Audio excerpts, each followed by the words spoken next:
حضرت ابراہیم نے جب دین کے لیے نکلے تو جد و جہد کی، گھر کے اندر بھی گھر کے باہر بھی۔ آپ کے والد کا نام طارق ہے، وہ توحید پرست تھے، ایماندار تھے، پرہیزگار تھے۔ آپ کے چچا کا نام آزر ہے، وہ بت پرست تھے، بت بیچا کرتے تھے۔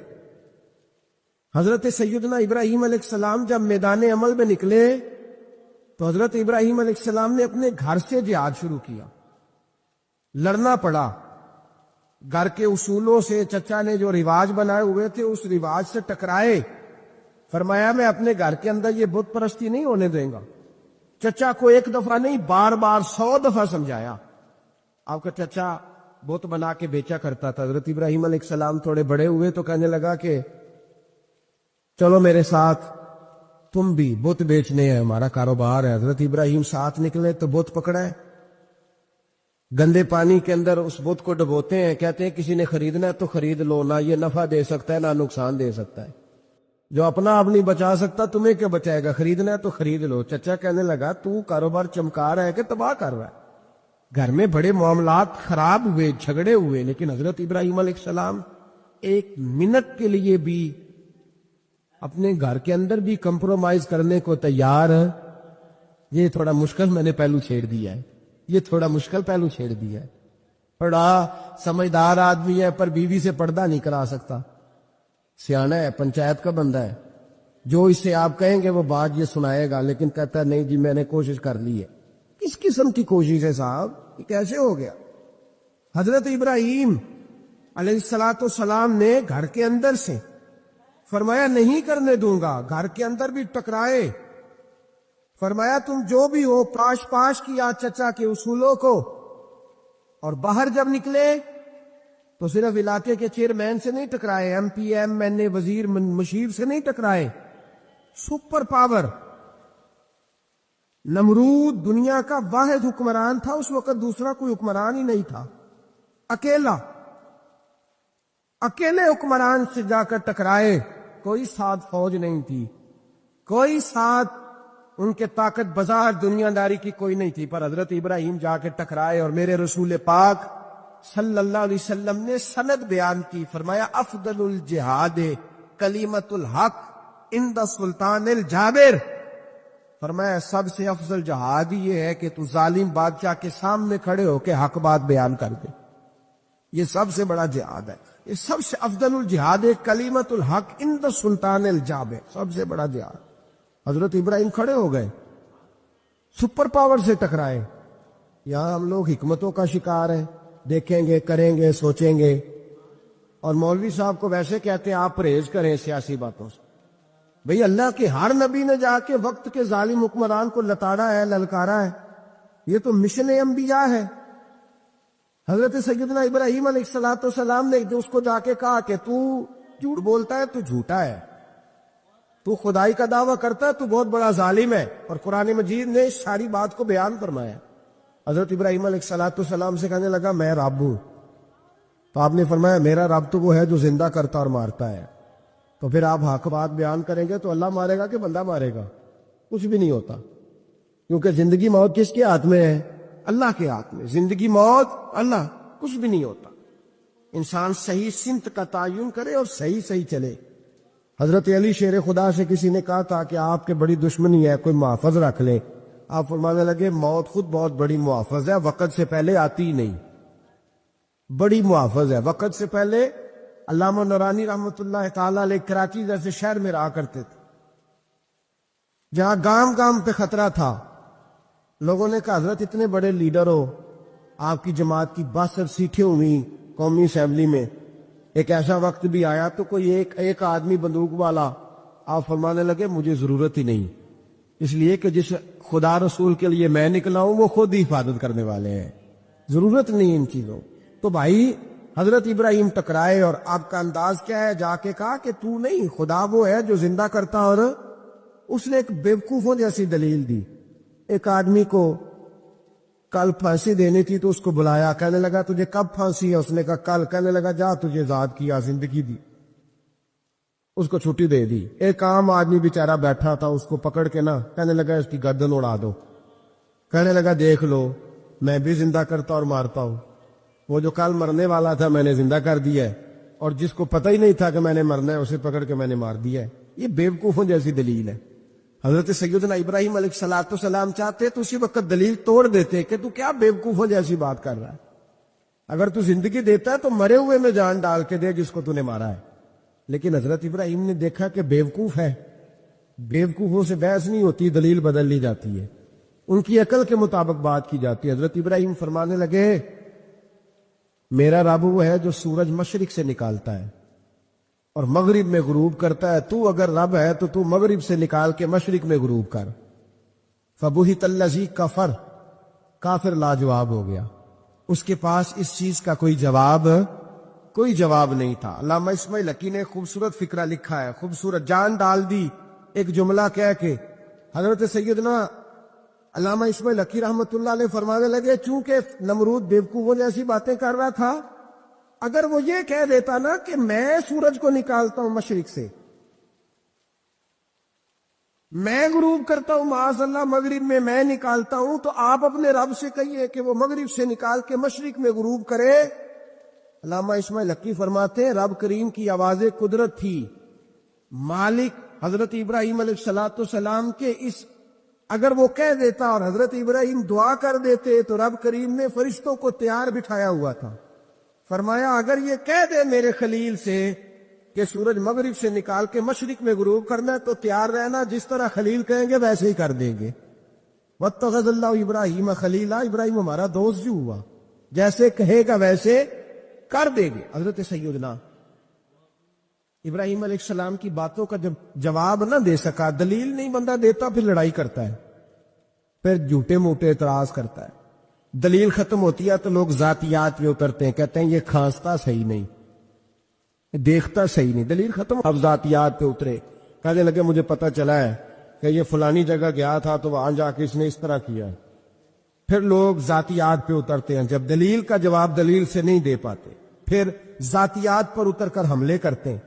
حضرت ابراہیم کے دلائل کا جواب نمرود نہ دے سکا تو کہنے لگا کہ اس کو آگ میں ڈال دو۔ قوم گئی ہوئی تھی ساری، آپ نے بات سنی ہوئی ہے، میں نے صرف اشارہ دینا ہے، میلے پہ تو حضرت سیدنا ابراہیم علیہ السلام نے سارے بت توڑ دیے، کلاڑا بڑے بت کی گردن پہ رکھا، واپس آئے کہنے لگے بت کس نے توڑے ہیں؟ تو فرمایا اس سے پوچھو جس کی گردن پہ کلاڑا ہے۔ کہنے لگے یہ تو بول ہی نہیں سکتا، تو فرمانے لگے بڑے بیوقوف ہو جو بولتا ہی نہیں، سنتا ہی نہیں، اپنا آپ نہیں بچا سکتا، اس کی پوجا کرتے ہو؟ کہنے لگے پکڑو دلیلیں ختم ہو گئی، اس کو آگ میں ڈالو۔ بہت بڑی حویلی 45 فٹ مربع پہ مشتمل ایک حویلی بنائی گئی اور 45 فٹ اونچی۔ مختلف روایات، علامہ اسماعیل حقی کہتے ہیں کہ 3 مہینے تک نمرود نے کہا کہ اس کے اندر لکڑیاں ڈالو۔ لوگ پوچھنے لگے کتنی دنیا جلانی ہے؟ کہنے لگا بندہ تو ایک جلانا ہے پر بندہ بڑا تگڑا ہے، ایک بندہ۔ 3 مہینے لکڑیاں ڈالی گئیں، اور لوگوں کی جو تہمات ہوتی ہیں نا وہ بڑی عجیب ہوتی ہیں۔ تہمات میں نے بڑی تفصیل سے رمضان المبارک میں گفتگو کی تھی، بدشگونی، تہمات لوگ لیتے ہیں، اس وقت بھی لوگ تہمات کا شکار ہو گئے، عقیدہ بگڑ جاتا ہے تو وہ عجیب و غریب باتیں کرنے لگتا ہے، تہمات کا شکار ہو گئے۔ بیبیاں نظر مانتی، میں بیمار ہوں اگر صحیح ہو گئی تو اتنے من لکڑی دوں گی حضرت ابراہیم کی آگ جلانے کے لیے۔ ایک عورت لے کے جا رہی ہے لکڑیاں، ایک نیک دل آدمی نے اس سے پوچھا کہاں جا رہی ہو؟ کہنے لگی میں نے منت مانی تھی تو حضرت ابراہیم علیہ السلام کو معاذ اللہ جلانے کے لیے لکڑیاں لے کے جا رہی ہوں۔ تو وہ رب کریم کے بندے کہنے لگے تو ڈھونڈتی رہے گی، تجھے وہ جگہ ملے گی نہیں۔ وہ بی بی کئی مہینے گھومتی رہی، جگہ ہی نہیں ملی جہاں لکڑیاں ڈالنی، ماری گئی۔ تہمات کا شکار ہوئے بہت سارے لوگ، تہمات کا۔ بھائی تہمات دین کے اندر منع ہے، تہمات دین میں کوئی نظر ماننا، کوئی کسی بزرگ کے مزار پہ جا کے سالے ثواب کے لیے کوئی چیز ماننا، یہ تو درست ہوا، لیکن غیر شرعی نظریں مان لینا کہ میں آ کے گرد چکر لگاؤں گا، میں جناب وہاں جا کے یہ والا تماشا کروں گا، میں دھاگا باندھوں گا، میں رسا کاٹوں گا، میں وہاں گندے اور سے پانی پیوں گا، ان کی شریعت اجازت؟ یہ تہمات ہے، بدشگونی ہے، دین میں ان کی کوئی گنجائش؟ آپ نظر ماننے سے پہلے بھی کسی عالم سے رابطہ کریں کہ میں منت مانگنے لگا ہوں تو کیسے ماننی چاہیے کا طریقہ پوچھیں. ایسے ہی غلط چیز کی منت تھوڑی مان لی جائے گی. 12 علامدام برسرے مطلب حضرت ابراہیم کے لیے آگ جلائی گئی. 45 فٹ اونچی آگ ہے, پرندہ بھی اوپر سے گزرتا ہے تو نیچے گر جاتا ہے جل کے. اتنے دن لگا کے آگ جلائی گئی. اب حضرت ابراہیم کو جلایا جانے لگا ہے. یہاں تو موجیں ہے نا, جو کسی ادارے کا سربراہ ہے اس کے لیے موج ہے, کسی جگہ آفیسر بن گیا تو موج ہے, پیر صاحب کے لیے موج ہے, علامہ صاحب کے لیے موج ہے, خطیب صاحب کے لیے موج ہے. جلنا کس کو پڑتا ہے؟ وہ حال ہی کوئی نہیں رہا الا ماشاء اللہ. وہ لوگ گزر گئے جو تکلیفیں سہ کے کام کرتے تھے, گزر گیا زمانہ. حضرت سیدنا ابراہیم علیہ السلام کو جلایا جانے لگا ہے تو اب اتنی بڑی آگ ہے تو ڈالے کیسے؟ شیطان نے تجویز دی کہ منجنیق بناؤ. منجنیق, بڑے بڑے بانس باندھ کے ان کے نیچے رسا باندھو. وہ جس طرح جھولنے کے لیے جھولا بنایا جاتا ہے, اس طرح ایک منجنیق پرانے زمانے میں اس میں پتھر رکھ کے پھینکے جاتے تھے دشمنوں پہ. وہ منجنیق بنائی گئی کہ دور سے حضرت ابراہیم کو پھینکیں گے. ہاتھ حضرت ابراہیم کے باندھ دیے, پاؤں مبارک باندھ دیے. پوری زمین پہ ایک نام لینے والا خدا کا, اور اس کو آج رسیوں میں جکڑا ہوا ہے. جب پھینکا جانے لگا نا آگ میں, حوریں رونے لگی, فرشتے تڑپنے لگے, اے اللہ یہ کیا ہونے لگا ہے؟ ایک تیرا خلیل اور وہ بھی آگ میں. فرمایا جاؤ جا کے اس سے کہو اگر تمہاری مدد لیتا ہے تو اسے بچاؤ. ہوا کا فرشتہ آیا, کہا ابراہیم اگر تو کہے. او بھائی ان چیزوں کو کہانی سمجھ کے نہ سنا کرے, یہ داستان نہیں, یہ وہ طریقے ہیں جو ہمارے رسول نے ہمیں اپنانے کا حکم ارشاد فرمایا ہے. جو عقیدے, یہ وہ نظریات ہیں جو ہمیں اوڑھنے کو کہا گیا. اپنے رب کریم کی رضا پہ راضی رہنے کے یہ وہ خوبصورت مواقع ہیں صوفیاء نے جن کو بنا کر سمجھا کر ہم تک پہنچایا ہے. یہ ہے اہل طریقت کی باتیں. وہ کہتے ہیں یار جس حال میں رکھے راضی رہنا ہے. حضرت ابراہیم علیہ السلام کو پھینکا جا رہا ہے, فرشتہ آیا, اے اللہ کے خلیل اگر حکم دو تو اتنی ہوا چلاؤں کہ نمرودی جل جائے سارے, آگ ان پہ پھینک دی جائے. آپ نے فرمایا تو جا, تجھ سے مجھے کوئی کام نہیں. تھوڑی دیر کے بعد پانی کا فرشتہ آیا, کہا حضور اتنی بارش برساؤں گا کہ آگ بجھ جائے گی. فرمایا تو جا, تجھ سے کوئی کام نہیں. اب جب منجنیق میں رکھ دیے گئے, آگ میں جانے کا لمحہ ہے, تیاری ہے, حضرت جبریل امین حاضر خدمت ہوئے. کہا ابراہیم کوئی حاجت؟ فرمایا تجھ سے کوئی نہیں. کہا چلو مجھ سے نہیں تو رب کریم سے ہی بات کر لو, مجھے پتا ہے میں چھوٹا ہوں, آپ مجھ سے مدد کیوں لوگے, رب کریم سے ہی بات کر لیں. تو حضرت ابراہیم کہنے لگے جبریل یہ بتا, رب کو نہیں پتا اس کا خلیل کس حال میں ہے؟ اسے نہیں پتا میں کس حال میں ہوں, میرے ہاتھ بندے ہیں, پیر بندے ہیں آگ میں, اسے نہیں پتا.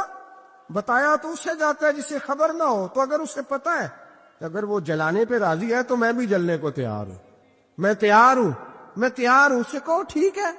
حضرت سیدنا ابراہیم علیہ السلام کو منجنیق میں ڈال کے جو پھینکا آگ میں, یا نار کونی بردم و سلام علی ابراہیم, اللہ نے فرمایا اے آگ میرے ابراہیم پہ ٹھنڈی بھی ہو جا اور سلامتی والی بھی ہو جا.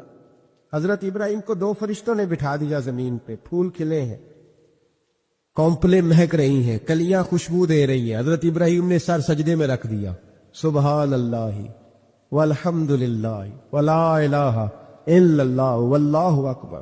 حضرت ابراہیم اللہ کی تسبیح پڑھنے لگے, رب کریم کا شکر بجا لانے لگے. نکلے وہاں سے, کچھ دن گزر گئے, نکلے, حکم ہو گیا ابراہیم علاقہ چھوڑ دو. حضرت ابراہیم علیہ السلام وہاں سے نکل کے مصر آئے, چچا کے پاس ٹھہرے. انہوں نے اپنی بیٹی جناب سارا کا نکاح کر دیا. کچھ آگے بڑھے تو ایک ظالم بادشاہ سے ٹکرائے. اس نے ایک شہزادی, ایک بادشاہ کی بیٹی قید کی ہوئی تھی, جناب ہاجرہ نام تھا. ان کو قید سے چھڑا کے ساتھ لائے. حضرت لوط علیہ السلام بھی ساتھ. یہ 4 لوگوں کا قافلہ چلا, فلسطین میں جا کے پڑاؤ ڈالا, گھر بار چھوڑا, تبلیغ شروع ہوئی. حضرت ابراہیم کے گھر میں 2 خواتین ہیں, ایک آپ کی بیوی ہیں, ایک حضرت ہاجرہ ہے. اولاد کوئی نہیں. بڑا میوہ ہے میٹھا. گھر وہی آباد ہوتا ہے جس میں بچے روتے ہیں, گھر ہوتا ہی وہ ہے جس میں بچوں کی چنچناہٹ ہوتی ہے, بھن بناہٹ ہوتی ہے. حضرت ابراہیم نے ایک بچہ روتے ہوئے دیکھا تو آنکھوں میں آنسو آئے, کہنے لگے ربی حبلی من الصالحین, یا اللہ مجھے بھی نیک اولاد عطا کر دے. حضرت